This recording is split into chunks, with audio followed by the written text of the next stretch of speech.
Hey everybody out there. So today is Earth Day. It's actually a really windy day here where we're at. It's nice, the sun's out, but the wind is picking up and blowing some sand around. So I'm just kind of relaxing inside. I got the luxury of the shelter in the camper. And I've been thinking over some stuff, so I thought I'd talk to you guys today a little bit about some ideas that are coming to my head around Earth Day. And I think one big thing I want to do is remind everyone what this channel is about. We have a lot of different things we talk about and touch on here. And I know a lot of people out there follow the channel for different reasons.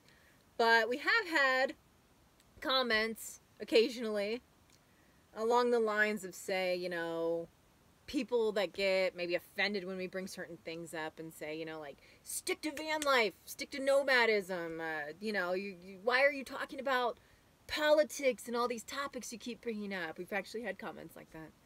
And I guess when those come through, they bother me a little bit because I hope people understand that this channel is actually about a lot more than just nomading. I know that that's our lifestyle. But that's not all this is about. I mean, the lifestyle is a reflection of our philosophies and our beliefs. The reason we live the way we do is actually driven by a passion for changing the way we live, turning things around in a sense, and really opposing the modern way of life. It's just not, we don't agree with it, and we want to be the change first, and then be on an outlet like this and, you know, show other people how we're doing it, what our change is, and what maybe, you know, to share what you guys can learn from what we're doing, and we can be a community to share those ideas. So that is really the point of the channel. So that's an important first thing to mention. And with that, what we really promote here is to reduce consumption. I mean, what we see as the major issue in our world, really, I see as all the issues, and I could stand by this, all the issues you could possibly think of, I see as connected to the mass consumption culture that is definitely a feature of here in the United States. But it has increasingly become a feature of most places around the world. I mean, this idea has been spread to all corners. And it's problematic. I mean, I think we can all agree that there's a lot of problems coming from this physically, socially, and obviously, really the planet is suffering. So, some people wonder, you know, why don't we push, you know, if we feel this way, maybe why aren't we pushing things that pop into our head that go along with this, like, say, maybe veganism, the zero waste movement, or recycling, or some of these big time things. We don't always bring those things up. And I would say the main reason that you don't see that is because our belief system, while I'm not against those things, I see the benefit of those, I see them also as single movements. So they're great, and they're great habit-changing things for people to do and to attach to. And yeah, you know, they have elements of reduction in them. But within them, it's reduction within one area. And our philosophy here is more of a blanket philosophy of just reducing consumption overall. Because if you really think about the numbers, if everyone were to reduce consumption to, I'm just going to put this out there, to our level of life, I mean, you guys see what we do and don't do here, and the luxuries that we don't have. We live super simple, but I'm not without. So if everyone were to reduce, it doesn't mean they have to live exactly like us. So that's a misconception. I want to clear that up. There are traditional lifestyles. You don't have to be a nomad. You can be in a regular house. I mean, that's not the point. The point is just to reduce overall consumption to closer to our levels. And you got to think about all the things that we don't do here in terms of energy use and water and all this. In fact, I am planning, and I might have mentioned this before, but I am planning putting a whole playlist on the channel here where I want to highlight those because I've started thinking and writing and crunching numbers, and it's kind of amazing because big numbers, when you have a population like we have and the consumption levels, these big numbers add up a lot. So I'm going to highlight those. I'll be working on it. I got like 20 million projects in my mind right now. You guys will see. It'll come out eventually. But the numbers add up, and the amount of stuff, like I said, from water to energy consumption to, even fuel. We live in our vehicle, we move around, we migrate. But our fuel consumption is actually still relatively low compared to, say, probably the average, if you will. So that's really why we don't typically focus on individual movements, despite some of them, like I said, having some good elements. We just believe that the first thing that most people need to do is actually focus on an overall reduction. For us, it's kind of a do as you say. We don't want to be out here telling people like, oh, we want to live simple because we care about the planet, and then we ourselves don't live simple. I mean, that would just be wrong on so many levels. And plus, we don't want to live that way anyway. We've talked about tons of benefits mentally and physically of living this way. The exercise, better relationships, less stress. So the lifestyle fits. So that's the point of the channel, and that's pretty important, especially being that it's Earth Day and we're all thinking about the planet today. This is our version, and like I said, people don't have to live this version, but the underlying philosophy, belief, the reasons we live this way, I think everyone actually does need to apply to the lifestyle of just living simpler. And I think if we don't do that, we're in big trouble. So that's what we like to share here. We like to share our version of that, how we make it work, and kind of show people too, like, some of these things might seem really difficult, but actually once you start doing it, the ball starts rolling and you find new ways to live even simpler and simpler, right? That would be our journey. We didn't always do everything we do now, but we've built on it. And, this is our formulation of our lifestyle up to this point. Maybe we'll get better even more than this.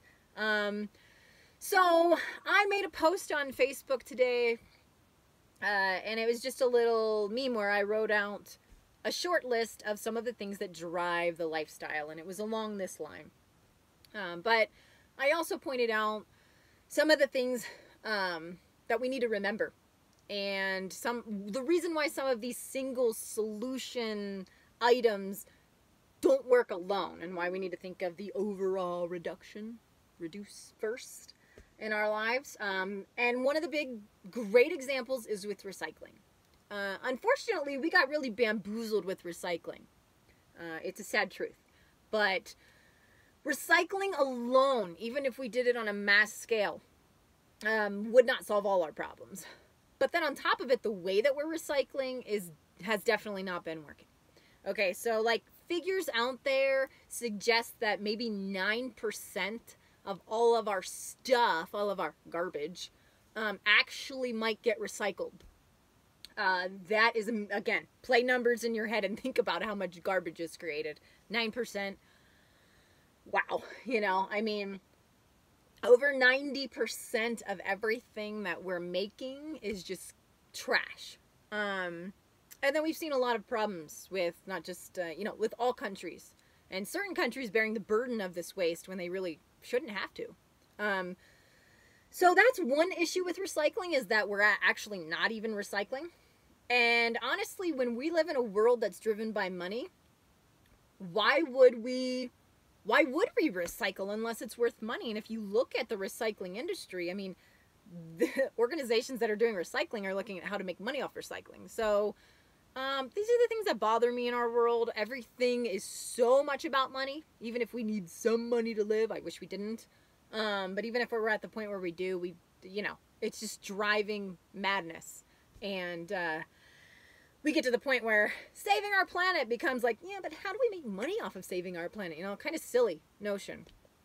So my point is, because there's, not a lot of money to be made off of recycling, I think that's pretty much why we don't see actual recycling happening, except at the level of like maybe 9%. So the first problem, not a lot's getting recycled. Another problem with recycling is actually that if you really think about it, recycling itself isn't a full solution anyway, because it's more of a delay in the inevitable fate of our stuff turning into garbage. Things can't be perpetually recycled. We could reuse our things, and even reuse might not be perpetual, but it would be better. But in the actual recycling industry, things can only be recycled, in most cases, maybe a couple times. And only certain things can be recycled. So, yeah, so it's an inevitable fate as garbage pretty much once we make stuff. So we need to give a reason for these companies not to make so much stuff. So we end up with it. We're living in it. The garbage is in us now. So it's not like you can get away from it.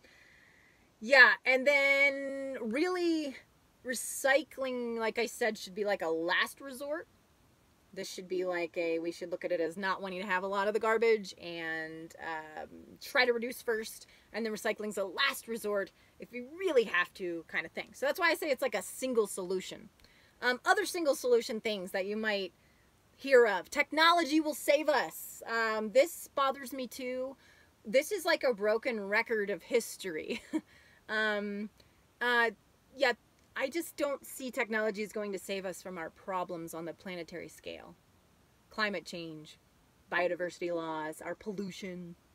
We talk about, you know, seeding the oceans and carbon sequestration and all these things that we're going to employ. Mining asteroids, I don't know. There's so many different things out there that might sound good. Nuclear, but they have their own problems with them. We don't know what to do with our nuclear waste still to this day. So technology, I don't see as saving us. I see it again as, I mean, maybe it's another delayed, inevitable, bad fate. But, and yeah, and then trends. You have to be careful with trends because a lot of things, just remember, they come down from the very corporations that are causing the issues. That was an issue with recycling. If you don't know, I mean, corporations were behind the whole recycling agenda in the first place. Ones that were very involved in plastics, and they created things, marketable campaigns to get people to think that recycling was the way. And you know what that did? That kept people from thinking about reducing. This was a way for people to go, oh, I can still buy all this stuff and consume it. I'm recycling it. Unfortunately, that had its problems in that, like I said, I mean, nothing really is gone. It becomes garbage, recycled or not. But also, now we're seeing that recycling was kind of a big fat lie. So, yeah, so we just need to remember, for whatever, it is what it is. These companies, these corporations are massive. They have a lot of money. And because of that, they can pay for lawyers. And they have a lot of politicians in their back pockets. And they can pay for massive, massive marketing campaigns that dig into our psychology and, you know, keep us from going in the right direction, or basically keep buying stuff from them for their profits. They will not change for us. So we can't look to corporations and, you know, politics and these sources as the sole means for our change. Obviously, that means we have to change. But like I said, we have to be careful with these single solution and trend type of changes because they can be focused on one thing.